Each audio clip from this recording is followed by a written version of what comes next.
What's going on everyone, and welcome back to a new video.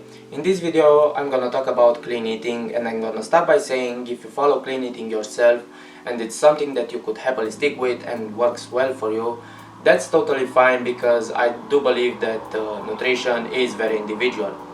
Now, the problems that I'm gonna outline here may or may not apply to all of you, because despite all of the drawbacks, clean eating is still very popular in fitness industry, and I do believe that there are better approaches in terms of dieting that many people will benefit from hearing about. Based on a survey that has been done this year in United States, 88% of people viewed clean eating as positive, so only 12% viewed as negative. 71% viewed clean eating as entirely healthy with non-healthy or harmful features. Clearly, most people, including many of you, still think that clean eating is a good idea. And I'll admit, on the surface, it looks like a reasonable approach. You cut all the dirt junk foods and instead eat clean, nutritious whole foods. But what could be the problem with that is, even if it makes sense on the surface, as we will see, I think that the devil is in the details, so stay with me till the end of this video.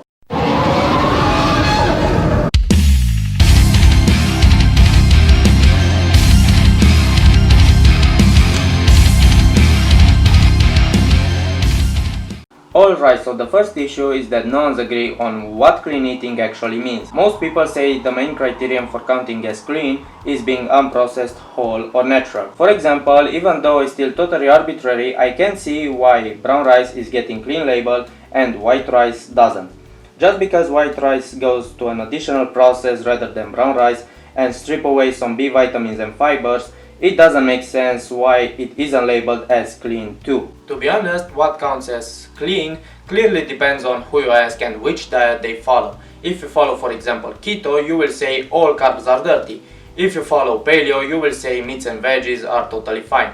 And here is a quote that I like the most about this topic, and it says, if you try to eat clean according to every group's definition, you'd follow an empty plate. Another issue that I notice with clean eating, especially when it comes down to fat loss, is that even if it works, which it can, it's still needlessly inconvenient. For most people, a true commitment to clean eating means you're not able to partake in special occasion or enjoy dinners with friends and family, because what's in the menu is off limits, and that's a kind of shame because you miss out a lot of life for no reasons. Since science tells us that it's perfectly fine to be flexible with your diet and enjoy variety of foods, even some processed junk foods, and you will still lose the same amount of fat just as well, as long as you're in the same net caloric deficit over time and eat enough protein. In fact, being more flexible with your diet is actually better for fat loss than clean eating.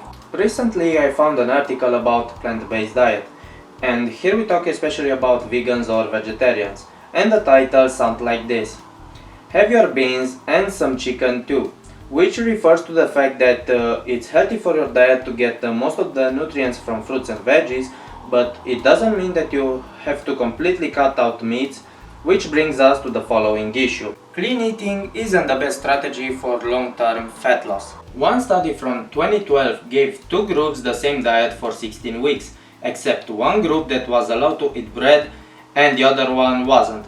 After 16 weeks, both of them lose the same amount of fat, but the group that was told to cut out bread had way more subjects that drop out partway through because they just couldn't stick to the diet. So, over long term, the more food you cut off, the harder it will be to consistently follow through.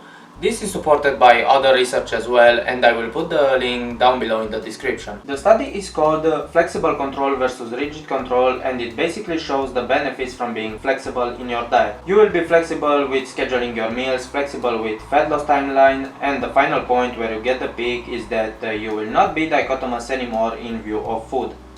It means you will not see foods as good or bad, clean or dirty.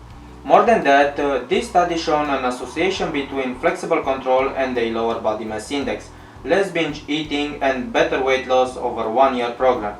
Besides, they found that flexible control was better at maintaining weight loss after 3 years as well. Alright, so the fourth issue with clean eating is that it can easily lead to disorder eating, because in clean eating exists the dichotomy of foods and rigid control. Psychologically, we will tend sooner or later to screw up entirely.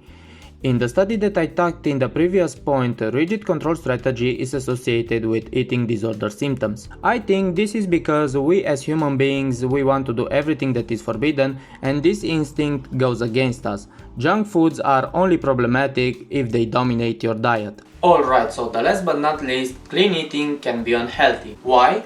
Even if touted as being extremely healthy, it probably isn't as healthy as you think. Of course, there are foods that promote health like fruits and vegetables, and foods when eaten too much and too often could lead to health problems. What clean eater means is the fact that those always make the poison. Even the most toxic substance on earth is harmful or deadly at a given dose. And even water, the most essential component of life, could kill you at a high enough dose.